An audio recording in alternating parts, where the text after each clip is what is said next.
Fala aí, pessoal, tudo bem? Mais um Prime Talk aqui para vocês. Um assunto muito interessante, mas antes de apresentar o assunto e o convidado, eu quero te convidar a se inscrever no canal. Se essa gravação aqui, esse vídeo, fizer sentido para você, compartilha, deixa o seu like, porque pode definitivamente impactar outras pessoas e ajudar na carreira de outros colegas. Estou aqui com o Evaldo, um cara que tem, Dr. Evaldo, ele é nosso professor e ele tem o privilégio de ser um perito criminal e também poder atuar mediante a localidade que ele está. Ele tem essa possibilidade de também atuar como perito judicial e assistente técnico, o que deixa a casuística e a experiência dele muito rica em questões práticas e também ver a situação do lado de lá do balcão. O assunto que nós vamos tratar hoje é sobre impugnações. Evaldo, se apresenta para o pessoal aí e já a gente entra no assunto. Olá, pessoal, tudo bem? Primeiro agradecer ao Thiago, né, pelo convite, poder estar mais uma vez falando aqui para vocês. Meu nome é Evaldo, como o Thiago falou, eu sou perito criminal da Polícia Civil desde 2006, então já tenho um pouco mais de 18 anos como perito criminal. E desde 2012 eu atuo também como perito judicial e assistente técnico na área de documentoscopia e grafoscopia. Atualmente eu também leciono no curso de pós-graduação da Study Prime, estudo a disciplina de documentoscopia. E estou aqui hoje, então, um pouco para falar do trabalho do assistente técnico e da impugnação de laudos, né? Que para muitos tem sido, assim, o terror, né? O receio que muitos têm tido é sobre ter um laudo impugnado, né? Como proceder nesse caso, como evitar impugnações, como responder a impugnações. A gente vai falar um pouco sobre isso aqui hoje, né? Muito bom. E se você está aí já atuando, é um dos peritos ou até assistentes técnicos que já participaram de uma impugnação ou foram impugnados, deixa aí nos comentários qual foi a situação mais complexa ou mais divertida que você passou e superou, ou que tenha te trazido algum tipo de complicação. É sempre bom compartilhar experiências para estar ajudando o crescimento dessa profissão. Evaldo, eu queria abrir fazendo uma contextualização, até do ponto de vista, dos advogados, né, que eu me coloco representando, mas também por atuar na assistência técnica, eu vejo a impugnação como algo extremamente natural, né, principalmente partindo dos advogados. Eu não me canso de falar que é quase que uma obrigação, entre aspas, do advogado, meio que demonstrar serviço para o cliente dele. É como se ele Uhum. não impugnasse, aos olhos do cliente, ficasse parecendo que ele não está querendo defender, não está querendo trabalhar. Por mais que não existam, questões técnicas a serem impugnadas, os advogados sempre vão buscar uma brecha aqui, outra ali, para fazer essa tentativa de derrubar o laudo ou até mesmo pedir a troca do perito no processo, né? Muitas vezes isso é feito também com auxílio dos assistentes técnicos, como o Evaldo vai mencionar para vocês. Essa atuação do assistente técnico eu gosto bastante, acho que é uma atuação que ela não depende de terceiros, né? Você não depende de um magistrado para poder estar te nomeando para um trabalho, depende de você fazer bons relacionamentos, conquistar uma experiência notável e fazer ali os seus contatos para trabalhar, seja antes do processo ou em meio ao processo, auxiliando ali as partes, o próprio juiz e o próprio perito judicial. Afinal, o assistente técnico ele também é um perito que está ali para saber se tudo está sendo conduzido da melhor forma. Eu queria que você passasse a sua visão, né, dessa questão das impugnações, Evaldo. Como que você enxerga isso? Se você tem visto uma mudança no cenário atual, se os profissionais têm sido um pouco mais agressivos, ou se você também enxerga como algo natural, às vezes foge um pouquinho. Como que você tem visto essa questão das impugnações? Olha, Thiago, primeiro pegando um gancho do que você falou, na minha visão, o papel do assistente técnico é justamente o que você disse, é garantir que a perícia seja conduzida da forma correta, né? Que tudo seja feito tecnicamente da forma correta, que sigam todos os protocolos, vamos dizer assim. E como você tinha falado, se o advogado às vezes quer questionar, mesmo que não haja nada, só que o advogado ele é leigo em relação à perícia. Ele só vai saber se realmente correu tudo bem, se não existe nada, nenhum argumento, nenhuma brecha que possa favorecer o cliente dele, se alguém entendido no assunto disser isso para ele, né? E como você falou, se eu também tivesse um processo, eu ia querer que o advogado usasse todas as armas, que ele esgotasse todas as possibilidades para me defender, para defender o meu interesse no processo. Né? E eu costumo dizer que eu sou suspeito para falar porque eu vendo esse trabalho, esse serviço, né, de assistente. Mas eu acho que o ideal seria que o assistente entrasse no processo desde o início. Muitas vezes antes da perícia ser determinada. Por quê? Às vezes o advogado vai te procurar para ver a viabilidade de um caso. Ele vai pedir para você fazer uma análise prévia, olha, você acha que nós estamos com a razão? Você acha que há uma chance de a gente ganhar isso aqui em relação à perícia, né? Não a causa ganha, né? Mas você acha que realmente essa assinatura aqui é falsa? Você acha que esse documento aqui está alterado? Enfim. Então, alguns advogados procuram o perito antes, para analisar essa viabilidade, para ver se vale a pena prosseguir com uma ação. Porque, né, às vezes você vai se aventurar numa ação para perder lá na frente, isso vai gerar um custo muito maior. Além do custo da derrota que você já teria, aí vai ter sucumbência, honorários, enfim. Acaba encarecendo muito. Então, o ideal seria que o perito, né, que o assistente atuasse desde o início, talvez antes da proposição da ação, se fosse o caso. Então, tem advogados que já chamam o perito quando a ação está em andamento, assim que, que o juiz determina a perícia, ele já procura o assistente, aí o assistente vai estudar, vai ter a oportunidade de fazer os quesitos iniciais para apresentar o perito, que eu acho que é uma etapa muito importante do trabalho, vai acompanhar essa perícia, e, se for o caso, contestar o laudo, né, fazer a sua impugnação, se for o caso. E tem outros advogados que já chamam depois que a perícia foi realizada, né? Às vezes eles têm certeza que o cliente está com a razão e que o laudo está errado, eles acham que o laudo, né, que a conclusão está incorreta, e chamam o perito para tentar impugnar aquilo. Ainda é possível fazer alguma coisa, mas não tanto quanto se tivesse sido chamado antes, né? Então, assim, eu sou suspeito para falar, mas por mim começaria desde o início. Muito E como bom. você falou, é um campo de atuação muito interessante. Hoje, como eu falei, já tem pouco mais de 12 anos que eu atuo como perito judicial e assistente técnico. Hoje, a maior parte do meu rendimento hoje nessa parte é como assistente. Hoje eu faturo mais, eu ganho mais como assistente do que como perito judicial. Né? Como assistente, você consegue negociar melhor os honorários, né? Recebe mais rápido. Então, assim, é uma negociação direta de você e com a parte, com o advogado. Né? Então, hoje, pelo volume de trabalho, sei lá, vamos dizer assim, a clientela que eu já formei hoje, o meu faturamento é maior como assistente do que como perito. Né? Enfim. Mas o que as pessoas acho que têm que entender, Thiago, que o papel do assistente é um papel natural. Eu até acho que é importante ter o assistente, eu acho que o assistente técnico nos obriga a melhorar o nosso trabalho enquanto perito. Né? Porque eu penso assim, sim, o tempo todo que eu estou atuando como perito judicial, eu tento não deixar brechas que possam vir a ser contestadas. Porque se o perito está atacando alguma coisa, é porque você deixou algum flanco aberto. Né? Pelo menos a experiência que eu tenho nesses 12 anos, na grande maioria dos casos, eu nunca sofri uma impugnação que o assistente inventou alguma coisa. Né? Assim,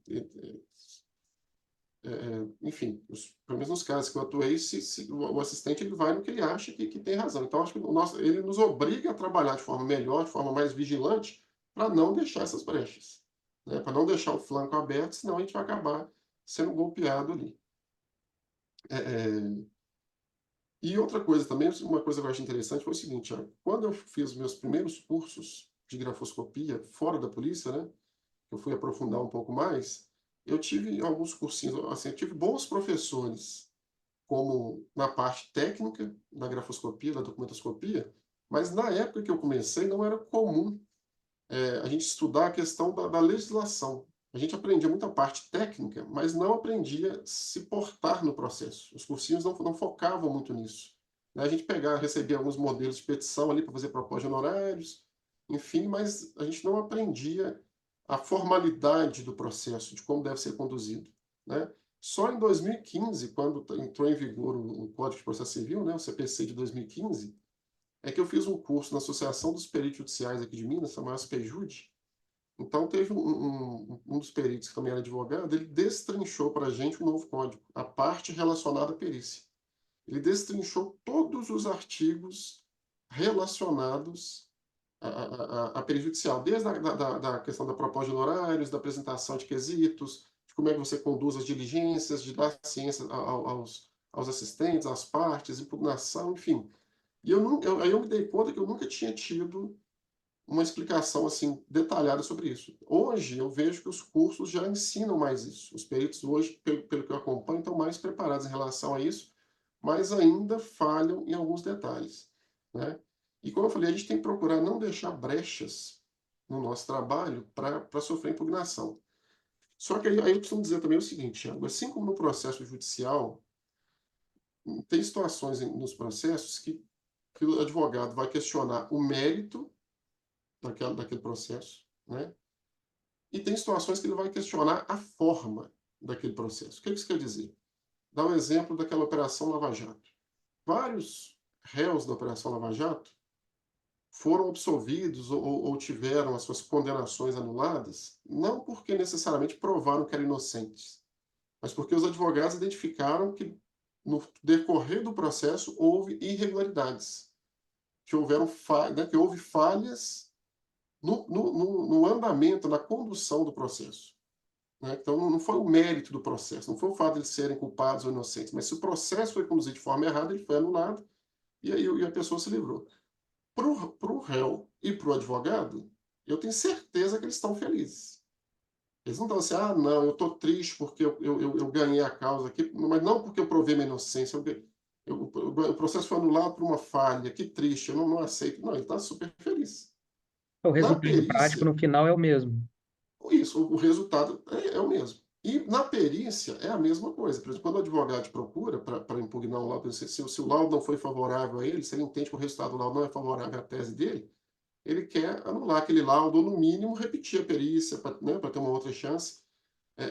Então, no final, se ele conseguir isso, ele vai ficar feliz, não importa o caminho. Né? Então, o que acontece? Então, o perito ele tem que se atentar não só ao mérito, a examinar corretamente uma assinatura para dizer se ela é autêntica ou falsa, examinar corretamente um documento para dizer se ele tem ou não alteração. Existe uma parte formal que ele tem que atender. Por exemplo, né, o CPC fala que, ao ser nomeado, o perito vai apresentar a proposta de honorários, mas também o currículo com os comprovantes de especialização. Né? Hoje em dia, com o cadastro eletrônico, o perito já tem que apresentar esses dados no sistema lá do tribunal para se cadastrar. Ele já tem que comprovar que tem especialização para conseguir ser aprovado no cadastro e poder ser nomeado. Só que, em Minas Gerais, dando um exemplo aqui, as partes, os advogados, não têm acesso a esse sistema. Só o juiz que tem. E o CPC, ele é claro, falando que o perito tem que apresentar o comprovante. A resolução que criou o cadastro do tribunal, hierarquicamente, ela é uma lei, vamos dizer assim, uma norma inferior ao CPC. Ela não tem o poder de suprimir uma ordem do CPC, de suprimir uma determinação do CPC. Né? Então, eu imagino assim, quando o legislador criou esse artigo, incluiu esse artigo no CPC, ele quis dar às partes o direito, a possibilidade de analisar se aquele perito tem ou não aquela formação. Se ele não tem acesso ao cadastro do tribunal, como é que ele vai analisar isso? Né? Então, por exemplo, uma coisa que eu sempre recomendo aos advogados, cobre do perito a apresentação nos autos do comprovante.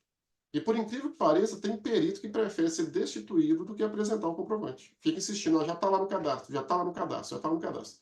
Tem juiz que deixa passar e fala, compra essa tese, olha, realmente já está lá no cadastro. E tem juiz que não, fala, não, realmente, o CPC fala que você tem que apresentar. Então apresenta. Eu já vi peritos que preferem ser destituídos do que apresentar nos autos a comprovação. E é uma coisa boba.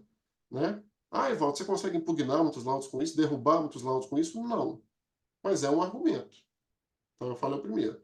Outra coisa muito importante que o CPC fala, né, que é o seguinte, no artigo 466, se eu não me engano, diz que o perito tem que dar ciência aos assistentes e garantir aos assistentes técnicos acesso a todas as etapas do exame, a todas as diligências.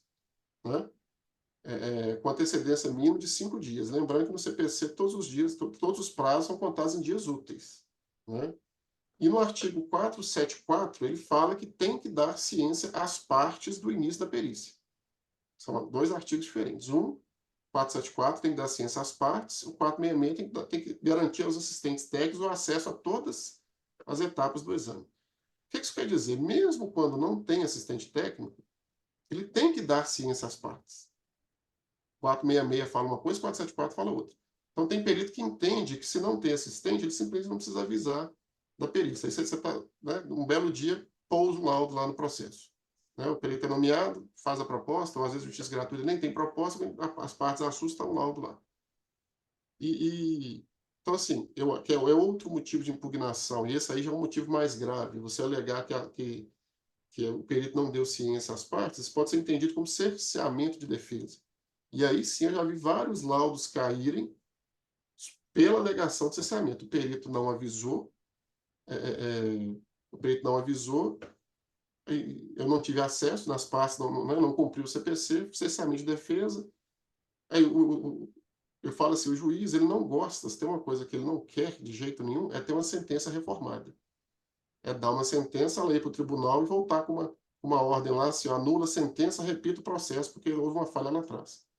Tudo isso que eu estou falando tem a ver com a forma, ainda não é o mérito. A gente não entrou na perícia ainda, essa perícia está correta.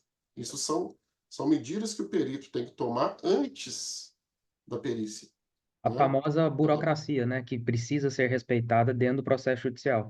Que precisa respeitar. E é o que eu falei. Quando eu fiz meus primeiros cursos, não se falava disso. Não se falava disso. Uma vez eu tive que repetir uma diligência, porque eu já sabia que tinha que avisar o perito nas partes com 5 dias de antecedência. 5 dias úteis. Eu sabia, inclusive, que os dias eram úteis. Só que eu não sabia como é que era feita essa contagem. Por exemplo, eu lembro que na época eu mandei um e-mail para as partes. Né? Tinha os e-mails no processo, eu mandei um e-mail para os advogados, para todo mundo. Não conta o dia que você manda o e-mail e não conta o dia da diligência. Que eu fiz as contas dos 5 dias úteis, contando assim, eu estou mandando e-mail hoje, começou a contar hoje, um dia. E mais, sei que no dia da diligência dariam 6 dias úteis. Só que aí a contagem não conta. Então, sobraram 4 dias úteis. O advogado não falou nada, teve a diligência, não entrou em contato comigo, né? Só que depois ele atravessou a petição do processo, ela não foi avisado a tempo. O perito avisou tal dia, aí tipo assim, ele meio que deu uma aulinha lá e foi aí que eu aprendi como é que contava os 5 dias úteis. E o juiz entendeu, realmente, não tem, assim, não me destituiu, né? Só que falou, repita a diligência. Né? Aí eu tive que agendar uma outra diligência, oportunidade de prever os documentos, mas enfim. Mas por quê? Nunca tinha me falado que eu tinha que dar essa ciência antes.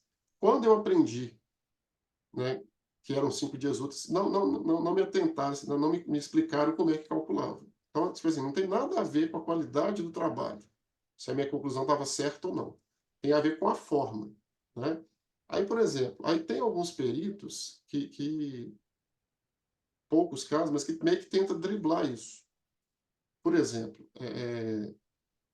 já teve um caso, uma vez, quando eu estou como assistente, pelo menos uma vez por semana, eu dou uma olhada no andamento de todos os processos que eu estou como assistente, para não ser surpreendido com as datas. Porque, assim, tendo alguns casos do interior, então, assim, às vezes o perito vai avisar lá um mês antes, só que o cliente vai me ligar um dia antes. Nossa, Evaldo, tem uma perícia amanhã, você precisa estar lá. Aí eu não consigo. Né? Eu tenho trabalho na polícia, tem filho, enfim, tem uma série de... Se me avisar em cima da hora, porque eu tenho que estar em outra cidade, às vezes mesmo em Belo Horizonte, olha, já tenho um compromisso. Então, eu tenho o hábito de olhar todos os processos, pelo menos uma vez por semana, para não ser surpreendido né, com o cliente avisando em cima da hora. Mas aí teve um processo que era uma segunda-feira de manhã, esse eu não tinha olhado ainda, na segunda-feira de manhã, devia ser umas 11 horas, eu era assistente, o perito do juiz me liga. Oi, doutor Evaldo, tudo bem? Eu estou ligando aqui porque já estou terminando a diligência, era uma diligência no cartório. Eu já estou aqui terminando a diligência, eu gostaria de saber se o senhor vai vir. O senhor virá aqui para a diligência. Mas qual diligência? Como assim diligência? Não estou sabendo de diligência. Ele, não, porque a diligência está marcada hoje às 9 horas, que tal, eu já estou terminando. Eu falei, olha, eu realmente não estou sabendo, deixa eu entrar em contato com o advogado.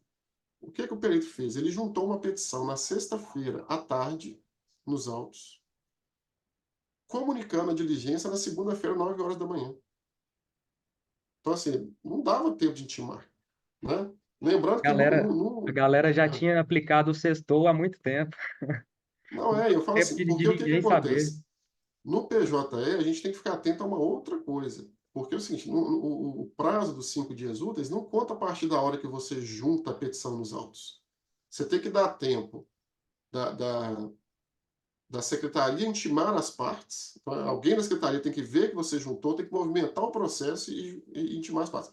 E isso, dependendo da secretaria, demora até meses, Mas se não mudar o né? andamento, é como se o documento ainda não existisse lá, né? Não existisse. E outra coisa, então, assim, pelo menos no sistema no PJM aqui de Minas, eu não sei como é que é no PRO, aqui nos outros, quando você é intimado, aparece lá a intimação para você na sua caixa lá, você tem um tempo para dar ciência. Então, o prazo começa a contar a partir da ciência. Então, se a Ou da secretaria abertura, né? Tem uma abertura automática também, né? Depois se, tem um se, prazo de se ciência passa e esse prazo da abertura. ciência. Isso. Porque geralmente vou dizer assim, te dá 5 dias para a ciência e depois 5 dias para a manifestação. Se nesses 5 dias de ciência você não se mexer, se deixar lá, o sistema vai dar ciência automaticamente. Mas ou você tem que esperar o sistema dar ciência automaticamente, ou o advogado ir lá e dar ciência. Mas então vai falar assim, então conta o prazo a partir da ciência das partes. Seja a ciência porque ele clicou lá, seja a ciência porque o sistema deu a ciência automaticamente, né? Mas eu falei, então, com certeza, ainda que o servidor da secretaria visse, não, ele acabou de juntar uma petição e intimasse, já não dava mais os 5 dias úteis. Na minha opinião, ele quis dar um de bobo ali, ele quis driblar o perito. Ele falou assim, olha, eu tô cumprindo o meu papel de avisar, mas aí o perito não vai aparecer. Ele sabia que eu não ia aparecer. Ele falou assim, como que ele vai, né? Não tinha como ele chegar aqui. Aí eu entrei em contato com o advogado, esse caso realmente eu não tinha visto. Eu entrei em contato com o advogado e falei, olha, doutor, o perito acabou de me ligar aqui, falando que está tendo uma diligência no cartório, eu não tenho como ir agora, estou num outro compromisso, não tenho como chegar lá agora, e eu não fui avisado. Né? Aí o advogado que olhou e falou assim, olha, aí eu falei, eu não tinha nem acesso ao computador na hora, ele olhou e falou assim, olha, o perito juntou uma petição aqui na sexta à tarde. Eu já vou peticionar aqui agora, porque não tem menor cabimento isso. Ninguém ia ver, não dava tempo. Aí o advogado já peticionou, aí eu liguei para o perito, né, já que ele foi delicado comigo me avisando. Falei, doutor, é o seguinte, entrei em contato com o advogado, ele falou que a petição foi juntada na sexta à tarde, realmente nós não tivemos ciência disso, né? E ele vai peticionar pedindo para repetir a diligência, porque realmente é um caso importante para ele quer que eu acompanhe, né? Porque ele está me pagando para isso, né? Aí o advogado peticionou, ele teve que repetir a diligência, né? Então, tipo assim, e isso já aconteceu mais de uma vez, do perito às vezes avisar muito em cima da hora, já teve situações de mesmo avisando em cima da hora, eu consegui ir, porque como eu tenho esse hábito de checar o processo, o andamento, eu vi que estava lá, entendeu? Eu falo para o advogado, olha, doutor, ele agendou aqui, não vai dar tempo de intimar oficialmente, mas eu tenho como ir. Você prefere que eu vá e acompanhe, ou você quer deixar transcorrer para a gente questionar depois? Né? Então, tipo assim, quando eu fico sabendo, geralmente eu vou. Mas se não cumprir o prazo, é impugnável. Né? A parte pode impugnar, principalmente se o resultado for desfavorável. O que a gente tem que ter em mente é o seguinte, o laudo, geralmente, ele favorece uma parte e desfavorece outra. A parte desfavorecida, a tendência é que ela lute até o fim, né? E que ela Sim. use todas as armas. Se você der essa brecha para ele vai questionar. Igual eu falei, se eu fosse a parte, eu ia querer. Falar, questione né, todas as possibilidades. E isso é algo que É, ganha tanta relevância, Valdo, que, assim, colocando num contexto, tem diversos alunos, principalmente quem já está aí com um certo tempo de carreira, e fala, tem certas coisas que passam batido, porque ninguém lê nada e tudo mais. Eu concordo que a gente está numa geração onde, infelizmente, os maus profissionais têm se sobressaído, né? Muita gente que não lê processo, não conhece essa burocracia que precisa ser respeitada, porque se está na lei tem que ser cumprido, e se não for cumprido e passar batido, é uma coisa. Agora, se está na lei e não foi cumprido e alguém perceber, vai anular. E é o que você citou lá, o exemplo da Lava Jato, né? No final das uhum, contas, o resultado prático vai ser o mesmo para o interessado. Caindo por uhum, uma invalidade processual ou caindo pelo mérito, na concepção de quem se livrou do processo, o resultado é o mesmo, né? uhum, Ali para não ter problema. E só que existe um agravante, né, que eu considero muito. Quanto mais a causa tem um nível de importância, e aí a gente precisa colocar esse nível de importância atrelado tanto a pessoas, sei lá, politicamente expostas, pessoas que têm um patrimônio muito alto, causas que têm um valor relevante. Uhum. Quanto mais esse nível de importância processual vai subindo com essas características, mais profissionais gabaritados nós temos dentro do processo. Então, não é qualquer Uhum. perito que vai trabalhar num processo desse, não é qualquer advogado, né? Não é qualquer assistente técnico. Então, deixar passar batido em algum outro processo, às vezes até você consegue não ser notado. Agora, num processo desse, às vezes o assistente técnico, o advogado, vai deixar a coisa andar, vai deixar o perito fazer o trabalho dele, para lá na frente falar assim, ó, não está valendo nada, né? Vamos começar Uhum. tudo de novo porque teve uma invalidade aqui. E é algo simples, como o Evaldo falou, simplesmente não comunicou as partes. Mas está lá no Código de Processo Uhum. Civil que você precisa comunicar, né? Vamos colocar outro exemplo prático aqui. Essa eu já vi acontecer, que alunos trouxeram para mim, em relação aos critérios estabelecidos no 473. O 473 é um artigo que ele é um checklist do que precisa ter no laudo, Uhum. né? Está muito bem exposto lá. Deverá conter no laudo, não é poderá conter. Se deverá, tem que ter aquilo Uhum. lá. Então, metodologia, né, como que os exames foram feitos, colocar a opinião científica mais relevante da área, enfim, tudo isso está lá no Código de Processo Civil. E, às vezes, pelo Brasil ser um país de dimensões continentais e cada estado ter a sua peculiaridade, às vezes uma característica, por exemplo, da grafoscopia que é conhecido em Minas de um jeito, aqui em Goiás é de outro, lá no Rio é outro. Às vezes a mesma característica tem nomenclaturas diferentes. E eu já vi laudos sendo impugnados, advertindo o perito por ele não ter observado o critério X. Mas ele observou, ele só utilizou outra nomenclatura. Uhum. Então, assim, aí vai também da inexperiência, às vezes, nem sempre a parte tem grana para pagar um assistente técnico e o advogado tem que fazer, às vezes, de assistente técnico. E como que ele faz? Se ele não tem conhecimento, o conhecimento é o Google, né? Ou então ele vai, Uhum. pergunta ali rapidamente para um colega, fala, olha, o que que eu posso ver aqui sem ter a condição de pagar? Vai ser um favor, né? E geralmente os favores não são tão criteriosos. Vai passar alguma coisa batido e Uhum. vai ter ali, às vezes, uma impugnação infundada. Mas, de qualquer forma, o que o Evaldo falou é algo que não dá para abrir mão, né? Você fazer ali um pente fino, né? De fato, fechar as portas para não sofrer lá na frente. E esse fechar as portas é desde a correção ortográfica do seu laudo até o checklist do 473. E eu costumo, no meu módulo de, de laudos, Evaldo, eu costumo falar o seguinte: se você tem 15 dias de prazo, trabalhe com 12, trabalhe com 11, para você ter um lastro ali de segurança para, se acontecer qualquer problema, desde o site do tribunal não está no ar, né, está com algum problema, você está com problema de energia, de internet, furtaram seu computador, qualquer problema que acontecer, você tem ali 2, 3 dias para correr atrás e evitar um mal maior. Mas além disso, Uhum. eu gosto sempre que possível, né? Desconectar do trabalho, né? Na perícia judicial, eu falo isso para os alunos. Desconecta do trabalho, porque você está com a visão viciada. Foi você que construiu aquele documento. Talvez você não vai perceber um erro ali, porque você fez aquilo e no seu cérebro está trabalhando com aquilo que é verdade. Então, e às vezes o colega nem sempre vai ter a oportunidade de pedir alguém para reler aquele trabalho. Quando você faz isso, larga aquele trabalho ali por 2, 3 dias e depois volta para uma revisão, talvez você vai achar coisas ali que, nossa, ainda bem que eu olhei isso aqui, que não poderia ser protocolado com esse erro ou com esse Uhum. equívoco aqui. Então, eu vejo muito disso também, a falta de conhecimento, como você disse, do passo a passo que o próprio Código de Processo Civil determina, e o detalhe ganha causa, né? Eu falo com experiência própria, porque na advocacia eu já ganhei, eu posso colocar aí, todas as causas que eu ganhei foram no detalhe. Foram com questões de data, foi com questão de organização de documento, foi com questão de informações que foram sobrepostas e se contradizeram, e as próprias partes forneceram essas informações. Então, o fato de você não revisar um trabalho, o fato de você deixar passar batido detalhe, derruba laudo, derruba ação, derruba tudo, uma sentença. Uhum.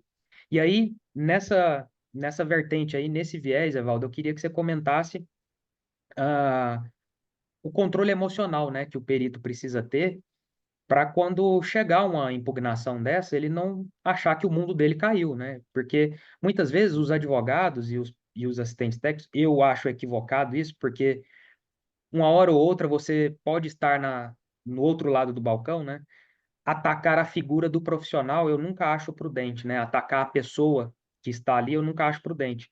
Mas vez ou outra acontece e isso acaba deixando os peritos constrangidos, às vezes até com medo de o que que eu falo, o que que eu não falo.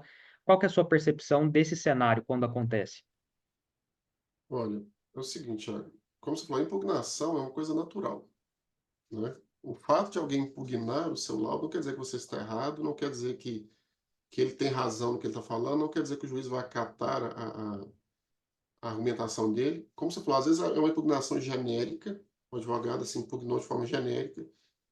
Acontecia muito assim, na Justiça do Trabalho, eu falo que a Justiça do Trabalho é muito boa para você criar casca, porque eu acho os advogados bem mais agressivos na Justiça do Trabalho do que na civil.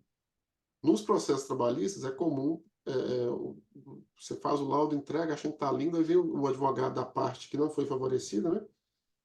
Impugna o laudo no todo. O laudo é completamente imprestável e não sei o que e tal, e ataca. Aí você fala, nossa, no início dá até vontade de chorar, meu Deus, o que que eu fiz? Nossa, meu laudo. Só que você vai ver assim, às vezes uma impugnação vazia. O laudo é imprestável por quê? Ah, porque não falou o que eu queria. Não tem uma... Aí você começa a pensar, você começa a analisar, e fala assim, mas o que que eu fiz de errado? Não fiz nada. Ele está falando que é emprestável porque o resultado não interessou, não agradou. Né? Não está apontando nenhuma questão técnica minha no laudo aqui. Né? Então, a impugnação ela é uma coisa natural. Né? Seja com assistente técnico, seja com advogado, a parte que ficar é, é, insatisfeita com o laudo, ela vai espernear, como o pessoal brinca, né? O juiz esperneando. Ela vai tentar até a última. Tem uma figurinha que é até eu uso numa aula, que é uma figurinha famosa que rodou na internet, que é tipo um pelicano engolindo um sapo. Então o sapo já está praticamente inteiro dentro da boca do pelicano, só que a mãozinha do sapo está para trás tentando estrangular o pelicano. Tipo assim, o sapo está lutando até a última, já está com o corpo todo dentro da boca dele, mas o bracinho está lá fora tentando estrangular o pelicano, ou seja, ele está lutando até o último recurso dele, que é o que o advogado faz. E um desses recursos pode ser contestar o laudo, mas pode ser uma contestação fundamentada. Aí você tem que avaliar, será que realmente cometi algum erro? Será que eu realmente cometi alguma falha aqui? Ou pode ser uma fundamentação, uma contestação genérica, sem fundamentação nenhuma, né? E até nesse ponto entra o trabalho do assistente, porque os juízes, eles tendem a olhar com mais atenção, com mais carinho, vamos dizer assim, uma contestação fundamentada de um perito. Porque vai entender assim, o perito sabe o que ele está falando. Então o perito vai fazer de forma fundamentada, olha, isso aqui está errado por isso, isso aqui está errado por isso, isso está errado por isso. Do que um advogado vir de forma genérica, né? Talvez o laudo até estivesse errado, mas o juiz entende que ele está só esperneando. Fala assim, isso aqui, né? Enfim. Então, nesse ponto, a coisa com o assistente também seria melhor se essa fosse feita de forma fundamentada. E uma coisa também, uma visão que eu acho que é um pouco distorcida, que as pessoas têm, eu vejo hoje acompanhando redes sociais, muitos cursos hoje têm vendido a figura do assistente técnico como um bicho-papão. Então, fala, olha, cuidado que você vai ser contestado, cuidado que você vai ter seu laudo impugnado. Olha o bicho-papão, assistente técnico vindo aí. Ele vai puxar seu pé à noite. Né? Então, eu vejo isso tanto em cursos de peritos, quanto em cursos que oferecem, né, para ser assistente técnico. Então, o próprio professor, às vezes, colocando assim, olha, eu sou cruel, se prepare, perito judicial. Quando eu cruzar o seu caminho, você está ferrado. Tipo assim, e não é isso. A experiência que eu tenho na vivência nesses 12 anos é muito positiva. Né? Inclusive, eu falo que eu aprendi muito com alguns peritos que eu trabalhei, que eu tive a oportunidade de trabalhar quando eles eram assistentes técnicos. Né? Então, assim, a primeira coisa é desmistificar essa imagem de bicho-papão do assistente. A minha experiência, em mais de 90% dos casos, a relação foi muito cordial, foi muito ética. Né? Eu procuro tratar os assistentes de forma muito cordial, porque eu sei que lá na frente eu vou estar no papel de assistente, eles vão estar como peritos. Então o perito tem que entender se o perito conduz a perícia, agenda as datas, enfim, ele conduz o trabalho, mas até no CPC, o CPC coloca em pé de igualdade o perito com o assistente. No artigo 473, quando ele vira e fala, que da mesma forma que o 473 fala do que deve conter no laudo, ele dá os poderes para o perito. Né? Se não me Parágrafo engano, acho que é o terceiro. artigo, parágrafo terceiro. Ali está o superpoder do perito, está ali. Né? A hora que o juiz te nomeia ali, te concede o poder naquele artigo ali. Que é de requerer documentos, ouvir testemunhas, enfim. O que eu acho que o legislador quis dizer ali? Qual foi a intenção do legislador quando ele incluiu aquele parágrafo terceiro lá no artigo 473 do CPC? Estou te dando todas as condições para que você faça um bom trabalho. Você pode requerer documentos, ouvir testemunhas, enfim, você pode fazer tudo o que você achar necessário, mas me entregue um bom trabalho, me traga a verdade. Só que naquele artigo ele fala, o perito e os assistentes técnicos podem requerer. Porque ninguém se atenta para isso. O mesmo poder que ele dá para o perito, ele dá para o assistente. Então, Eu no ano coloquei, da... só fazendo Hum, um parênteses, eu coloquei uma votação no Instagram semana passada sobre isso. uhum, Se fiz uma pergunta e coloquei verdadeiro ou falso. Ou, na verdade, uma afirmação, né? Os assistentes técnicos possuem os mesmos poderes dos peritos judiciais dentro do Código de Processo Civil. Uma galera votou falso, mas está lá, no né, 473, parágrafo terceiro. 473. Inclusive, Tiago, já houve situações, por exemplo, é, foi designada a perícia, a parte acautelou o documento original na secretaria, deixou lá disponível para a perícia, ou esse documento estava no cartório, disponível original, só que o perito não foi lá buscar, não foi lá examinar. Mesmo estando o original disponível, seja na secretaria da vara, seja no cartório, na junta comercial, enfim, o original estava disponível em algum lugar e ele opta por fazer na cópia, que é outro ponto contestável. Né? Porque até então eu falei da contestação pré-perícia, na forma. Geralmente essa contestação de alegar que o perito não avisou, que o perito não apresentou os comprovantes, é o advogado que faz. Muitas vezes eu como assistente, chego para o doutor, o senhor pode contestar isso. Porque é outra coisa curiosa também, alguns advogados não sabem, tipo assim, como é que eu vou dizer? Não é que não sabem, mas nunca trabalharam com perícia e tal, às vezes não sabe que ele pode contestar isso. Ele não se atenta a essa brecha. Então, até então, a gente estava falando das contestações pré-perícia, das contestações formais. Né? Aí, quando você começa a entrar dentro já da execução da perícia, aí você começa a ter as falhas técnicas. Uma delas, por exemplo, é não examinar o documento original, sendo que ele estava disponível. Então, já aconteceu algumas vezes do documento estar disponível, o perito não se deslocar para ir lá examinar o documento, eu, como assistente, vou lá. Então, o documento está lá na secretaria da vara, eu vou lá e peço para examinar. Aí, geralmente, tem uma limitação que é o seguinte, a secretaria não libera isso, eu não deixo o assistente fazer carga do documento. Geralmente, quem faz carga é o perito. Né? Mas então já teve várias situações que eu fui no balcão da secretaria e fiquei examinando o documento lá. Às vezes eu vou sozinho, falo, eu sou assistente no processo, está lá meu nome nos autos. Já teve situações que o advogado teve que me acompanhar para eles liberarem o documento. Porque a própria secretaria falou assim, ah, não, mas você não é um perito, não posso te dar. Eu falei, eu sou assistente, está aqui no processo. Às vezes a própria secretaria não entende que eu tenho o mesmo poder do perito para requerer o documento. Mas, enfim. Então, já fiz perícia no balcão da secretaria. Levo meu scanner, levo minhas lupas, monto lá meu microscópio, fico lá examinando o documento na secretaria ou no cartório, porque o perito não fez. O perito do juízo. Então, aí é outro, aí já começa a entrar na contestação técnica. Né? Tipo assim, já não é mais a parte processual, a parte de direito, vamos dizer assim. Aí já é a alçada do perito mesmo, do assistente entender que aquilo está errado. É, então, assim, eu esqueci o que eu estava falando. Mas então é importante isso, o assistente fazer isso. E como eu estava falando, o assistente não é um bicho-papão. Né? O assistente está lá, a relação. Eu, por exemplo, quando eu sou. Seja que se eu estiver como assistente, se eu estiver como perito, como eu falei, às vezes eu levo meu scanner, levo minhas lupas, e às vezes os outros profissionais que estão envolvidos lá, o assistente ou o perito do juiz não tem aqueles equipamentos, eu examino, compartilho as imagens com todo mundo. Então eu falo assim, ah, não, eu não vou, eu vou sabotar o perito, eu vou sabotar o assistente da outra parte. Não. A gente está ali para garantir que o trabalho seja feito da melhor forma possível. Né? Então, assim, eu vejo o assistente, eu não vejo como esse bicho-papão. Ele só vai impugnar o seu laudo se você deixar brecha. Então, o papel dele, se você está com medo do perito, na verdade, você está com mais receio da qualidade do seu trabalho do que o que ele vai fazer. Ele só vai ter argumentos para derrubar o seu laudo se você deixar essas brechas. Se você fez alguma coisa errada. Entendeu? Então, se você não avisa as partes, você não apresentou seu comprovante, você examinou xerox, você não colheu padrão, é, é, é, aí você sinto muito, você está deixando várias brechas aí para serem atacadas. E eu costumo dizer outra coisa também, Thiago. Igual eu comentei, por exemplo, esse argumento de falar que ele não apresentou o comprovante de especialização nos autos, né? É um argumento forte? Eu não acho tão forte, mas é um argumento, né? E eu falo assim, tem lutas que você ganha por nocaute, tem lutas que você ganha por pontos. É lógico que é ótimo quando você tem aquele argumento ali, sei lá, que você consegue uma imagem do laudo, que você comprova categoricamente que o laudo está errado, enfim, né? Só que às vezes não vai ter isso. Então você vai enumerando os seus argumentos. Olha, juiz, ele não apresentou o comprovante, ele não avisou as partes, ele examinou o xerox, ele não colheu padrões, papapá, papá. A gente não sabe qual desses argumentos vai tocar o coração do juiz.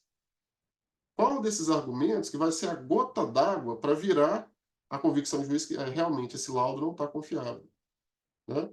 Então, assim, eu acho que o papel do assistente em parceria com o advogado, porque, igual eu falei, tem certos argumentos que o advogado é que deve fazer, né? Mas você pode falar para ele, olha, doutor, ele não apresentou comprovante, não avisou, né? Só vai falar dessa parte aqui na sua petição e eu vou falar dessa outra parte aqui no meu laudo, porque essa parte aqui já é da perícia. O xerox, o padrão, a análise aqui incorreta, enfim, a parte do mérito da perícia é com o assistente. A parte formal é mais o advogado que contesta, né? Então, assim, você vai enumerando argumentos. E você não sabe qual deles vai ser o efetivo, né? Então, tipo assim, você vai batendo para o juiz falar assim, ó, realmente tem uma série de elementos aqui que põe em dúvida o laudo. Eu vou anular esse laudo, vou nomear outro perito, enfim. Né? A gente não tem que tentar tudo. A gente não sabe qual que vai funcionar. Então, você vai colocando todos sempre de forma fundamentada. E uma coisa que você falou também, Tiago, que é muito importante, a gente ataca tecnicamente o trabalho. Né? A falha, assim, olha, ele examinou só o xerox, ele não colheu o padrão está adequado, enfim, usou poucos padrões extemporâneos. A gente não ataca a pessoa do perito, né? Isso é uma coisa totalmente antiética, eu acho que até pega mal pro assistente. Eu acho que o juiz, quando ele lê um laudo desse, você vai atacando ali nominalmente a figura do profissional, eu imagino que ele já pensa assim, é aquele assim, do apelou, perdeu. Se ele está atacando a pessoa, é porque ele não tem argumento técnico para atacar o trabalho, para atacar o mérito aqui Eu, eu costumo né? dizer que isso só traz questões negativas para a classe pericial como um todo, porque o assistente Sim, técnico ele também é um perito, ele só está do lado sim. oposto. Então, E a nesse partir do momento, momento porque que você vai ataca o chegar uma hora que ele vai profissional, ser. É, né? E, assim, então, tem vários peritos que a gente se encontra. Tem uma colega aqui que a gente se encontra com mais frequência. Eu até brinquei, assim, eu vou querer um uso campeão do seu escritório aqui, porque volta e meia eu estou aqui participando de perícia, mas é isso, uma hora ela é assistente, uma hora ela é perita e vice-versa, né? Então, tipo assim, a gente tem que procurar. Educação e canja de galinha não faz mal para ninguém, né, Tiago? Então, se você ser cordial, você ser ético, só vai te abrir portas, você né? nunca perde, não tem como. Sim, e os próprios profissionais, como é que eu vou dizer assim, te referenciam. Já teve colegas meus, outros peritos, que falaram o seguinte, recentemente eu falei com uma colega minha isso, e ela falou também, tipo assim, ela falou assim, quando eu vi que você era o perito, eu falei com o advogado, olha, e nós demos sorte, pegamos um bom profissional. Isso interfere até na hora dele contestar seus honorários. Ela falou Respeito, assim, né? olha, é melhor você não contestar os honorários dele, que nós demos sorte de pegar um bom profissional. Não é isso, tipo assim, no sentido assim, eu sei que a perícia vai ser conduzida de forma mais correta. Você impugna aqui e pega um perito mais barato, aí é uma loteria. Às vezes vai ser um barato que vai sair caro. Então, até você ter o respeito dos seus colegas, né, como diz o Jorge Benjol, né, seus camaradinhas te respeitarem, né, seus pares te respeitarem, é, é, é importante, faz bem para sua carreira depois. Entendeu? Tipo assim, Com até tem certeza. essa situação. Você vai falar assim, olha, o honorário dele, você achou o honorário um pouco alto, mas é melhor você paga, porque eu sei que é um bom profissional, do que ir para uma loteria aí, que sabe-se lá quem vai sair, né? Então, assim, eu acho que essa postura ética, cordial, não vai te fazer mal nenhum. Você não vai perder nada com isso. Pelo contrário, só vai ganhar. Muito bom. Para a gente encaminhar aqui para o encerramento, eu queria que, eu peço isso para todos que gravam comigo, eu queria que você comentasse uma experiência profissional sua que envolva aí uma possível impugnação, uma situação que gerou uma tentativa de puxada de tapete, alguma coisa que você tenha percebido que, se você tivesse deixado passar, realmente poderia complicar ao seu lado, às vezes até ser destituído da nomeação. E só recapitulando, né? A gente falou aqui de pontos muito importantes, né? De impugnações do aspecto formal, né? Do processo, do que o próprio Código de Processo Civil determina. Falamos das impugnações técnicas, que aí o perito não pode abrir margem, né? Para ser impugnado, então ele tem que cumprir ali o que realmente ele se propôs a fazer. Essa questão da ética e do respeito que você falou, eu acho fundamental. Você trouxe um exemplo brilhante aí. A partir do momento que você se coloca como um profissional diferenciado, as pessoas passam a te recomendar e não te questionar. Aí você atinge o patamar de excelência. E aí, depois que você contar essa experiência sua, no final, você fala uma dica aí para evitar contestações, impugnações, e eu falo outra para a gente arrematar.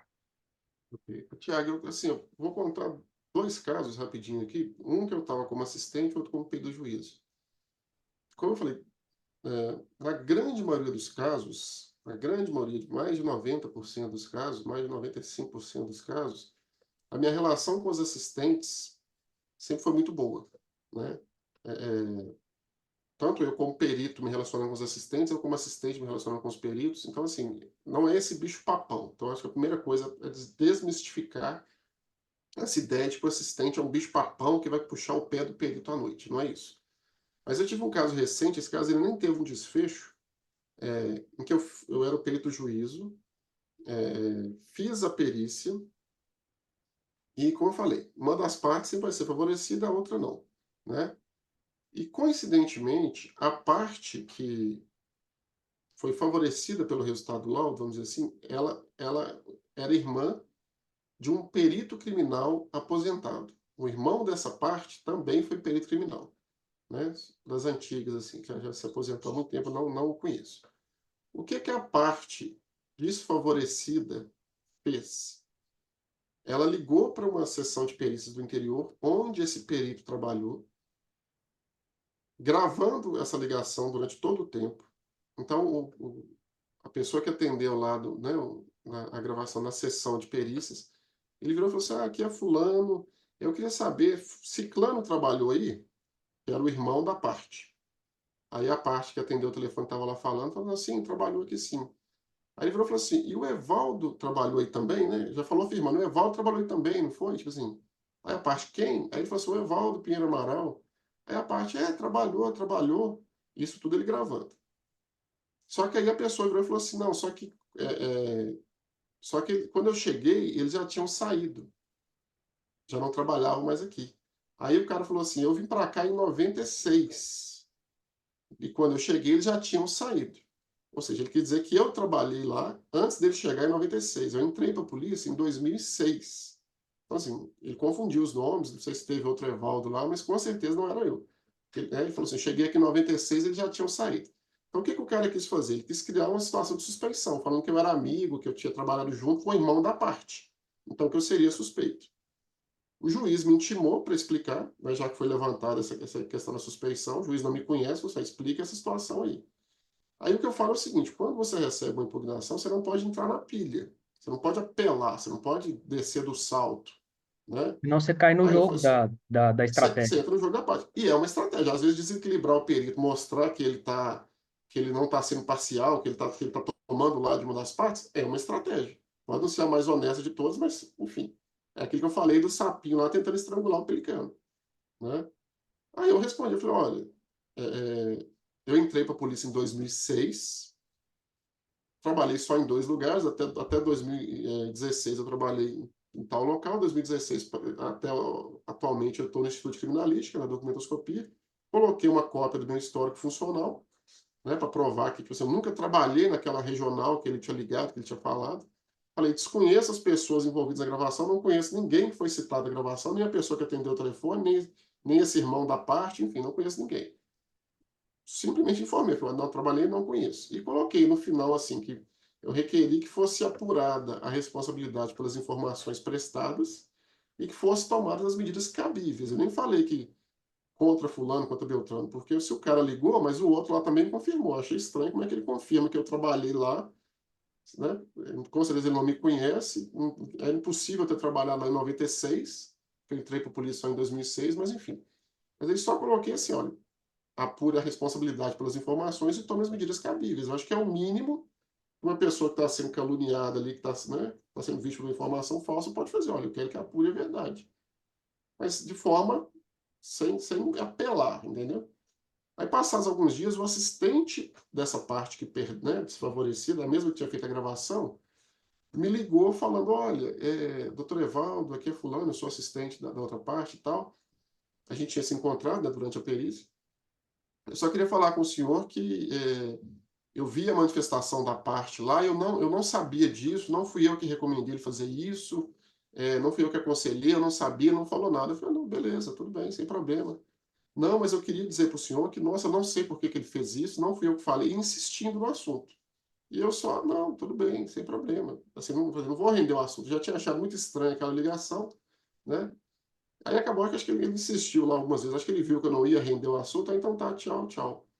E poucos depois, uns dias depois, a parte, né, o cliente dele, que era a parte desfavorecida, vamos dizer, no processo, juntou uma petição falando assim, o perito Evaldo não tem controle emocional, o perito Evaldo está claramente protegendo a outra parte, ele não poderia, ele devia entender que a suspeição é uma possibilidade do processo, é um instrumento do processo e tal, não sei o quê.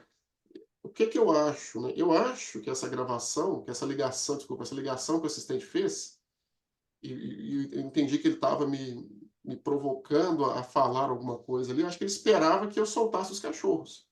Eu falasse, nossa, esse cara é isso, esse cara é aquilo, né? Que eu perdesse essas estribeiras, imagino que ele devia estar gravando, igual ele gravou a ligação para o outro, e fosse juntar isso no processo para mostrar isso, olha o desequilíbrio do perito, olha como é que ele está, né? Mas, então, assim, então a gente tem que manter essa serenidade, manter, não entrar no jogo, né? Enfim, mas essa situação é uma situação, assim, totalmente fora da curva.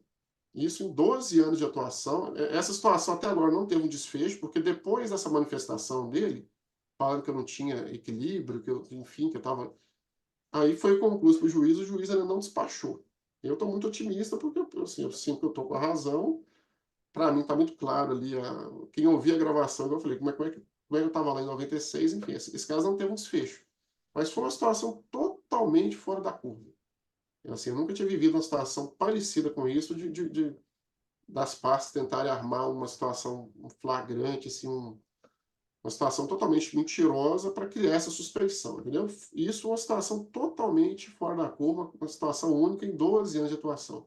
No geral, é, é, é muito, assim, a relação é muito ética entre os assistentes, né, e o perito.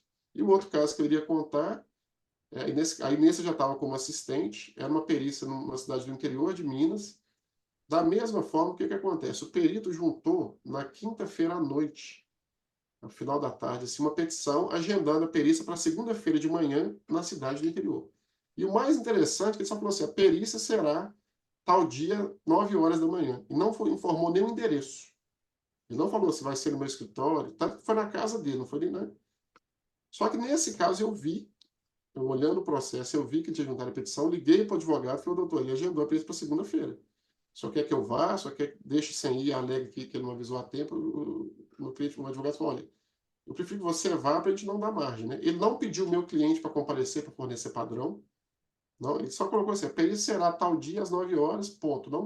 Não intimou ninguém para ir, não informou nenhum endereço, não tinha tempo hábil de intimar as partes. Só que como eu vi, aí ele entrou em contato com o perito na sexta-feira, e falando, olha, eu queria só confirmar o endereço porque o nosso assistente vai. Ele vai acompanhar a perícia. Aí o cara, vai ser aqui na minha casa, passou o endereço. Eu cheguei lá na segunda-feira e falei com o meu cliente, vai para ele colher seu padrão. Apesar de não ter intimado, vai. Meu cliente levou vários documentos pessoal, eu falei, leva todos os documentos que você tiver. Então levou passaporte, identidade, CNH, tudo que ele tinha de documento com assinatura. E o assistente da outra parte apareceu lá também. Aí eu fiquei pensando, mas será que o assistente também viu? Será que ele avisou o assistente? Ele não quis escolher o padrão do meu cliente. Meu cliente estava lá, ele não quis escolher o padrão. Eu falei, não, não precisava, eu não intimei para vir aqui, não precisava ter vindo. E qual que era o caso? Era uma promissória, o documento questionado era uma promissória. Né? Então estava sendo questionada a assinatura dele nessa promissória. E junto com a promissória tinha um recibo de materiais. Ele teria comprado os materiais agrícolas lá e teria dado um recibo, como se fosse uma nota fiscal, né? Uma descrição do material. E ele falou que ia usar esse recibo como padrão, a assinatura desse recibo como padrão para comparar com a nota, que para ele era a mesma, tipo assim, era a mesma assinatura. Aí eu ainda falei, olha, esse recibo aí, ele foi feito pelo mesmo falsário. Se a nota está sendo questionada, o recibo que justifica a nota também está questionado. Você não pode, se um for falso, o outro é falso, eles estão andando juntos. Você não pode usar o, esse recibo como padrão. O meu cliente está aqui, tem vários documentos oficiais aqui, muito anteriores à nota, tipo assim, não, não vou usar, já estou com a minha convicção formada. Aí ele fez o laudo, usou essa assinatura desse recibo, né, dessa nota de materiais para comparação e falou que a assinatura era autêntica. Só que eu já saí da diligência e já falei para o meu cliente, olha, para mim esse perito está mal intencionado. A forma que ele está conduzindo tudo aqui até agora e a forma intransigente que ele conduziu a perícia, para mim ele está mal intencionado. Aí, esse foi um caso que eu tive uma clara suspeita de que ele estava vendido. Eu falei, esse perito, assim, da forma que ele conduziu tudo, desde essa comunicação das partes em cima da hora, né? Aí, um tempo depois, eu conversando com o assistente da outra parte, uma outra hipótese, uma outra situação, aí eu comentei isso, eu falei, olha, aquele caso eu achei estranho e tal, a forma que ele avisou, a forma que ele conduziu. Aí o assistente virou para mim, que o assistente da outra parte era de Belo Horizonte também. Ele falou assim, pois é, ele me ligou no sábado à tarde, falando que eu tinha que ir, porque o assistente, né, porque como eu ia, né, o assistente da outra parte ia, era boa ele também, eu falei assim, mas ele te avisou? Então, assim, o perito ligou para como viu, quando o advogado do meu lado, do meu cliente, avisou que eu iria, ele pegou o telefone e ligou. Cuidado que ele não teve comigo, ele teve com o assistente da outra parte. Aí, nesse caso, assim, a gente fez a perícia e argumentou várias coisas, principalmente a questão da autenticidade do padrão que ele usou, porque ele usou um documento que também era questionado. Ele considerou como padrão um documento que fazia parte daquele conjunto questionado, que era uma coisa só, um recibo e uma promissória da mesma transação que estava tudo tudo sendo impugnado ali, tudo contestado. Aí o que, que acontece? O juiz nomeou uma outra perícia. Ele não anulou o laudo, mas ele pediu, vamos dizer assim, um desempate. Já foi Uma uma segunda vitória para a opinião, família. né? Isso. Assim, ele ainda não anulou. Esse caso está em andamento ainda, vai ter a próxima perícia ainda. Mas ele não anulou o laudo desse perito. Pelo menos agora. Mas ele já sentiu que alguma coisa estava errada, porque, como eu falei, no caso, o laudo era muito falho, né? E falou assim, então eu quero uma segunda perícia. Aí eu creio que ele vai decidir a partir do que esse outro perito falar. Esse outro perito vai ser o fiel da balança, né? Mas, enfim. Aí seriam esses dois exemplos, assim, que eu tenho. Mas, como eu falei, são exemplos fora da curva. Em regra, as coisas fluem de forma muito tranquila, assim. E quando há impugnação, é porque realmente havia brecha para impugnação. Mas é bom que estejam todos muito bem preparados, né? Porque é melhor estar preparado e não acontecer do que chegar a bater na porta uma situação dessa e você ficar sem saber o que fazer, né? Porque aí Uhum. complica, além do seu lado profissional, complica o seu cliente, ou se você está na, na figura do perito judicial, complica a sua relação com o magistrado, com as pessoas que estão envolvidas ali. Então, de qualquer forma, é bom estar preparado. E aí, para encerrar, Evaldo, eu vou falar uma dica, você manda outra e a gente fecha com chave de ouro. A minha dica é o que eu sempre falo nos meus cursos, para o perito judicial nunca ter medo de solicitar tudo que é possível, porque o próprio Código de Processo Civil determina que você tem esses poderes. Então, não tenha medo de pedir ofício para cartório, pedir expedição de ofício para a empresa telefônica, para alguma empresa que tenha fornecido o sistema de segurança daquela operação, uma quebra de sigilo telefônico. Não tenha medo de pedir ofício e de solicitar documentação. Por quê? Isso abre uma porta gigantesca. Eu, como advogado, coloco uma luz amarela procurando isso nos autos. Será que o perito utilizou, ou pelo menos tentou buscar tudo que era possível? Porque se ele tem a possibilidade, por exemplo, de pedir uma quebra de sigilo telefônico e não pede, eu posso levantar suspeitas. Se ele tem a possibilidade, como o Evaldo citou aqui, de ter acesso ao documento original e fica só com a cópia, tá errado. Vai cair o laudo. Se ele tem possibilidade de buscar mais padrões, por exemplo, utilizando aí algo que é muito falado no ambiente da grafoscopia, padrões contemporâneos, né? Para estarem ali diante de combinar, na verdade, comparar, né? Banana com banana e não ficar banana com laranja, porque o padrão grafoscópico da pessoa pode alterar muito ao longo da vida. E a pessoa tem essa oportunidade pedindo em outros cartórios, ou até, como o Evaldo acabou de citar, teve a possibilidade desse perito coletar os padrões, porque o cliente dele estava lá e ele dispensou. Tudo isso pode levar a uma derrubada de laudo. Aí sim você abriu a porta gigantesca para ser uma impugnação favorável e até a sua destituição, com devolução de honorários e tudo mais, se você tiver pedido alguma antecipação. Diga lá, Evaldo, o que que você É, acha? primeiro só um comentário, lembrando o seguinte, gente. Primeiro, para o juiz ter que anular um laudo e repetir a perícia é péssimo. Vai atrasar o processo dele, vai atrapalhar os indicadores dele de produção lá da secretária da vara dele. Então ele vai pensar assim, se ele tem um cardápio lá com centenas de peritos, para que ele vai nomear um que já teve problema? Então, primeiro, eu acho que você tem um laudo anulado, né? Porque se ele for anulado, impugnado é normal, né? Impugnação de laudo é normal. Agora, se essa impugnação bate e anula o seu laudo, porque aí o seu laudo tinha uma falha. Então, isso é péssimo para a sua reputação perante o juiz, perante os advogados que virem aquele laudo. E como assistente, se você consegue demonstrar para o advogado e para o juiz que tinha falhas no laudo, você ganha muitos pontos com o advogado. Porque o seu trabalho vai ser valorizado pelo resultado que você entrega. Então, quando você consegue reverter, por exemplo, um laudo desfavorável, você consegue mostrar ali, impugnar e derrubar aquele laudo, você ganha muitos pontos para o advogado. Ele vai anotar seu nome, vai te chamar para outros casos, vai indicar para os colegas dele. Ele vai falar assim, achei um bom. Qualquer profissional é assim, qualquer área, quando você encontra um bom profissional, você anota o nome dele ali, o contato dele, vai chamar sempre e vai indicar para todo mundo. Então, assim, é a chance de fazer diferença. Então, a minha recomendação é, primeiro, estudem, não só a parte do CPC, essa parte legal da atuação como perito, para vocês não errarem na forma de condução da perícia. Não enxergue o assistente técnico como um bicho-papão, ele não vai vir à noite puxar o seu pé. Né? Então, assim, não acredite nessas fanfics assim, de rede social. Não, bicho, o assistente técnico não está lá para te ferrar, para te perseguir. Ele está lá para garantir que a perícia seja feita de forma correta e vai ser, inclusive, um indicar o seu trabalho se ele entender que você trabalha de forma correta. Certo? E estudem também a teoria da perícia, gente. Então, assim, não tenham preguiça, não faça perícia só com xerox, que hoje, infelizmente, a gente sabe que muitos cursos estão vendendo uma facilidade que não existe. Ah, você não precisa buscar o documento original, examina a cópia. Você não precisa colher padrão, pega a procuração, a declaração de pobreza, né? Então, se você fizer esse trabalho meia boca, você não vai se diferenciar por isso. Tem centenas de peritos sendo formados toda semana aí, aprendendo a fazer esse serviço meia boca. Você vai se diferenciar quando você fizer um serviço, um trabalho, entregar um trabalho com uma qualidade superior. Porque se você não estuda, você falha na parte formal, você falha na parte técnica e vai deixando brechas, aí sim o assistente vai impugnar o seu laudo com razão e o seu laudo pode ser derrubado. Né? Aí você vai ter todo um prejuízo, não só financeiro daqueles honorários que você não vai receber, como da sua reputação.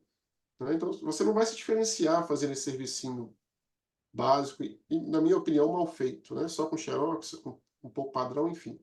Então, estudem tanto a parte processual quanto a parte técnica da perícia, entreguem um trabalho de excelência que vocês não vão precisar ter medo de impugnação. A impugnação vai vir, mas você vai estar lá bem fundamentado e não vai te causar nenhum prejuízo. Então, a minha dica é essa.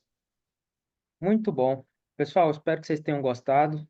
Deixa aí nos comentários as suas experiências, as suas percepções, porque é muito importante para nós e para os outros colegas que também acompanham, principalmente para quem está início de carreira, né? Se todas as pessoas que estão aí se propondo a serem mentores, professores e até colegas que querem ajudar uns aos outros tivessem essa seriedade de falar o que nós estamos falando aqui, né, de mostrar a realidade e falar como as coisas realmente acontecem, certamente a classe pericial estaria sendo mais respeitada do que ela está atualmente. Os honorários, consequentemente, seriam maiores, porque as pessoas não contestariam o nível de qualidade do profissional e, consequentemente, a gente teria trabalhos sendo entregues numa rapidez, né, numa celeridade muito maior.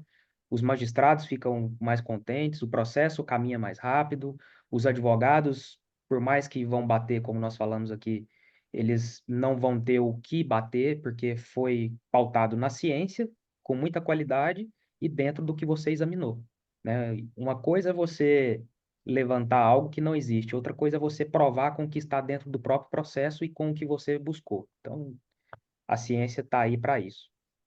Ô, Evaldo, muito Tiago, obrigado, cara. Diga. deixa eu só chamar uma atenção, dar um exemplo rápido aqui, que você falou dos advogados.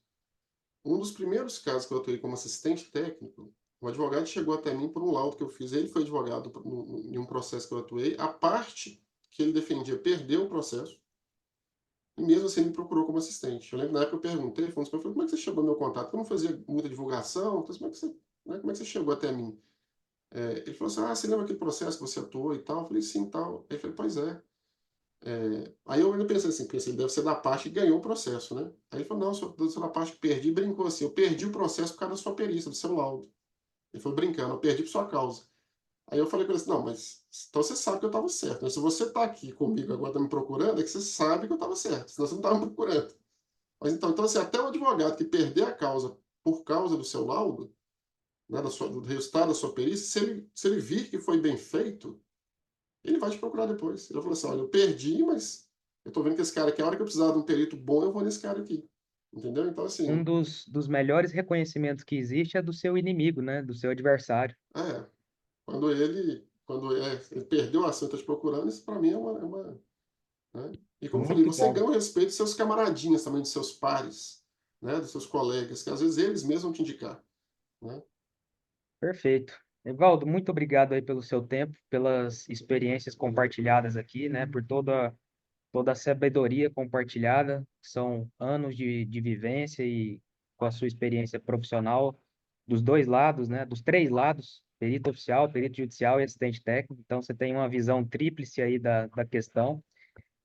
Por mais que na perícia oficial a incidência dessas interações seja um pouco menor, mas elas também existem e só é possível contornar se o trabalho for muito bem feito, com todos os cuidados necessários. Então, muito obrigado aí pelo seu carinho, pela sua atenção e pelo seu tempo.